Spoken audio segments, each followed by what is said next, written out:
मित्रांनो, मकर संक्रांतीला अंघोळीच्या पाण्यात टाका ही वस्तू. मकर संक्रांत यावर्षी 14 जानेवारीच्या दिवशी आहे आणि याच दिवशी एकादशी सुद्धा आहे.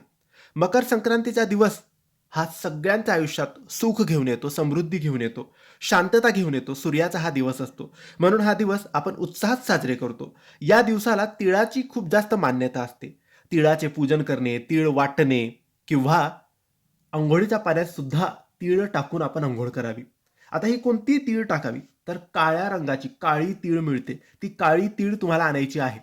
आणि ती काळी तीळ आणल्यानंतर चिमूटभर पाण्यात तुम्हाला टाकायची आहे. फक्त चिमूटभर तीळ घ्यायची, पाण्यात टाकायची आणि अंघोळ करायचं. घरातल्या प्रत्येक सदस्याने चिमूटभर तीळ पाण्यात टाकून अंघोळ करायची. ती ही काळी तीळ, काळ्या रंगाची तीळ. याने पितृदोष नाहीसे होतात, पितृंची कृपा मिळते, पितृ प्रसन्न होतात, राहू-केतूचा वास नष्ट होतो, नकारात्मकता नष्ट होते, कामं पूर्ण होतात, रोग, आजार, व्याधी दूर होते.